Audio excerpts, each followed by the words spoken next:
తెలంగాణ జాగృతిని మరింతగా విస్తరిస్తామన్నారు ఎమ్మెల్సీ కవిత. కేసీఆర్ కు బీఆర్ఎస్ జాగృతి రెండు కళ్ళ లాంటివన్నారు. కేసీఆర్ కు నోటీసులు ఇవ్వడమంటే యావత్ తెలంగాణకు నోటీసులు ఇవ్వడమేనన్నారు కవిత.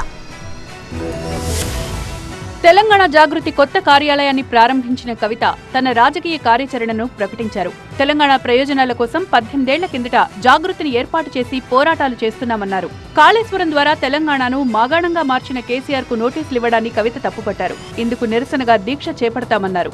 మరియాల కేసీఆర్ గారు కాళేశ్వరం కట్టి 4 సంవత్సరాలుగా ప్రతి సంవత్సరం 20 లక్షల ఎకరాలకు నీళ్లిస్తుంటే మీరు చూసి ఓర్వలేక ఇవాళ కేసీఆర్ గారికి నోటీస్ ఇచ్చిరా? ఎందుకోసం ఇస్తా ఉన్నారు? మొత్తం ఈ నోటీస్ ఏంది, ఈ కమిషన్ ఏంది, ఈ కథ ఏంది? తెలంగాణ జాగృతి సైనికులంతా కూడా యావత్ రాష్ట్రానికి జూన్ 4వ తారీఖు నాడు ఒక మహాధర్నా చేస్తాం. మేము ఆ ధర్నాలు అన్నీ కూడా వివరిస్తాం.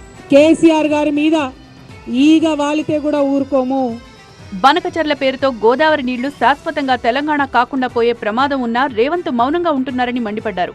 పోలవరం నుండి 200 టీఎంసీ గోదావరి నీళ్లను మొత్తం కూడా తీసుకెళ్లిపోతున్నారు. ఇవాళ గోదావరి కావేరీ లింక్ పేరు మీద చెన్నైకి నీళ్ళు ఇవ్వాలని చెప్పేటటువంటి వంక పేరు మీద గోదావరి నది నీళ్లు పర్మనెంట్గా తెలంగాణకు దూరం కాబోతా ఉన్నాయి. మరి అయినా కూడా ముఖ్యమంత్రి గారు మాట్లాడతలేరు. బీసీలకు 42% రిజర్వేషన్లు ఇవ్వాల్సిందే అని కవిత డిమాండ్ చేశారు. లేకపోతే బీజేపీ కేంద్రానికి వ్యతిరేకంగా పెద్ద ఎత్తున ఉద్యమం చేస్తామని హెచ్చరించారు. బీసీ బిల్లును డీప్ ఫ్రిడ్జ్ లో పెట్టే ప్రయత్నం చేస్తే కొన్ని రోజుల తర్వాత మళ్ళా జాగృతి కార్యాచరణ తీసుకుంటుంది. ఖచ్చితంగా కేంద్రానికి సెగదలిగే విధంగా రైల్ రోకా లాంటి కార్యక్రమాలను కూడా తీసుకొని పెద్ద ఎత్తున ముందుకెళ్తామని చెప్పి బీసీలకు 42% రిజర్వేషన్లు లోకల్ బాడీ ఎన్నికలు పెట్టే లోపలనే తెలంగాణ జాగృతి తరఫున పోరాటం చేసి సాధించుకుంటామని కూడా ఈ సందర్భంగా తెలియజేస్తా ఉన్నాం.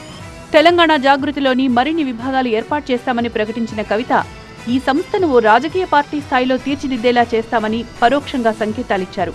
జాగృతి సారథ్యంలోనే తన రాజకీయ కార్యాచరణ ఉంటుందని చెప్పకనే చెప్పారు.